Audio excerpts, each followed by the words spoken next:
নমস্কার, শুভ সকালের শুভেচ্ছা জানাই সবাইকে। ঘরে বাইরের আরও একটা নতুন ব্লগে সবাইকে স্বাগত জানাই। আশা করি আপনারা সবাই ভালো আছেন, আমরাও ভালোই আছি। তো আজকে সকাল সকাল চলে এসেছি ছাদে। আজকে দেখি গাছে অনেক জবা ফুল হয়েছে। যদিও অন্য গাছে ফুল আর হয়নি, এই জবা গাছটাতে একটু বেশি ফুল হয়েছে। পাতা তো একদমই নেই। এদিকে কারি পাতা গাছটাও আমার ভালোই হয়েছে, আর এই গাছে কিন্তু এখন আর ফুল হয়নি। কয়েকদিন বাড়িতে ছিলাম না, জল সেভাবে দেওয়া হয়নি, তো গরমের জন্য গাছগুলো একটু নষ্ট হয়ে গেছে। যাই হোক, আবার জল পাচ্ছে, আর আজকে একটুখানি খাবারও দেওয়া হয়েছে গাছের, আবার তারা তাদের প্রাণ ফিরে পাবে। আজকে ব্রেকফাস্টে বানিয়ে নিচ্ছি একটুখানি মটরের ঘুগনি, আর হবে গরম গরম পরোটা। মেয়ের ইচ্ছে হচ্ছে আজকে একটু পরোটা খাওয়ার সকাল সকাল।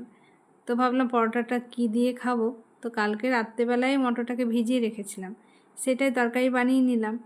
তো এদিকে ঘুগনিটা রেডি হয়ে গেছে, আর মেয়ের ইচ্ছে হয়েছে আজকে একটু ফ্রাইড রাইস খাবে। প্রত্যেক দিন তো লাঞ্চে আমরা ভাত, ডাল, তরকারি, পোস্ত, ভাজা এইসবই খেয়ে থাকি।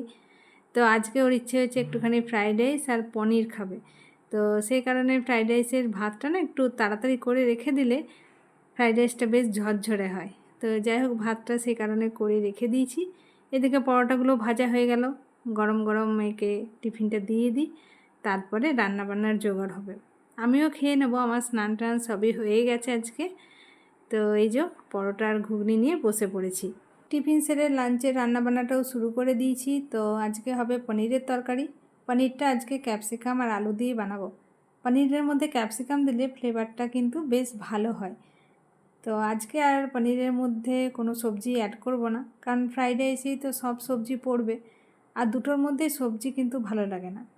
তো যাই হোক, ওপাশে তরকারিটা বসিয়ে এপাশে ভাবলাম রাইসের জন্য সবজিগুলো ভেজে নিই। তো রাইসের জন্য সবজিগুলো ভাজা হয়ে গেছে, আর আজকে রাইসটা একটু গলে গেছে। ফ্রাইড রাইস একটু ঝরঝরে হলেই না বেশি ভালো হয়। তো ওই যে ফোন হচ্ছে কাল, এখনকার দিনে ভাতটা বসিয়ে আর ফোনটা নিয়ে বসে পড়েছিলাম, ব্যাস ভাতটা একটুখানি গলে গেছে। তো যাই হোক, ঠান্ডা করার চেষ্টা করেছিলাম, ভাবলাম হয়তো ঠান্ডা হলে একটু ঝরঝরে হবে। তো অনেকটাই ঝরঝরে হয়েছে, তাহলেও যেন একটুখানি ঘেটে গেছে চালটা।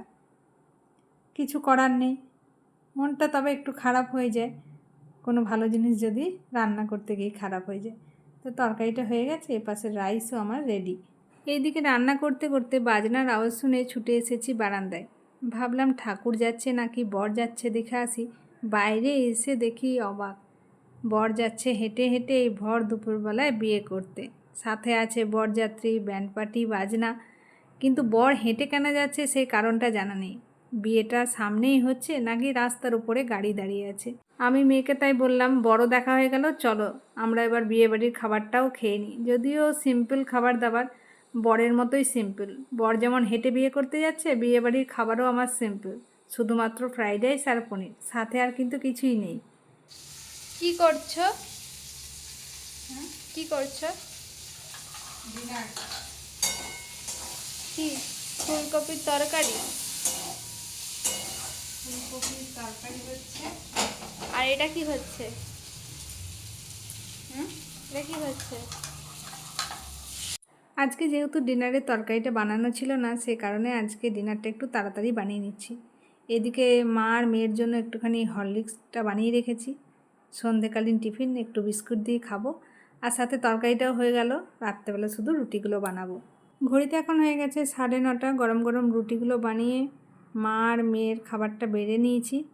তো আজকে যেহেতু সন্ধ্যাবেলা সেরকমভাবে কিছু টিফিন করা হয়নি, তো খিদে পেয়ে গেছে। তো আজকে ডিনারে এই যে আছে ফুলকপির তরকারি, সাথে আছে বোঁদে আর রুটি। ডিনার নিয়ে বসে পড়লাম। আর আজকে বড়মশাই খাচ্ছে না, ও একটা কাজে গেছে, ও আসতে একটু লেট হবে। তো যাই হোক, ভাবলাম আমি আর মেয়ে খাবারটা খেয়ে নিই। তো আমাদের খাবারটা নিয়ে নিয়েছি। তো আজকের মতো ব্লগটা তাহলে এই পর্যন্তই রাখছি। আজকের এই ভিডিওটা আপনাদের কেমন লাগলো কমেন্টে জানাবেন, আর ভালো লেগে থাকলে একটা লাইক করবেন। আর আমার নতুন বন্ধুরা চ্যানেলটাকে সাবস্ক্রাইব করে দিয়ে আমার পাশে থাকবেন। আবারও খুব শীঘ্রই ফিরে আসবো নতুন একটা ব্লগ নিয়ে। আপনারা সবাই সুস্থ থাকবেন, ভালো থাকবেন, সাবধানে থাকবেন। দেখা হবে খুব শীঘ্রই পরের একটা ব্লগে। Bye, good night.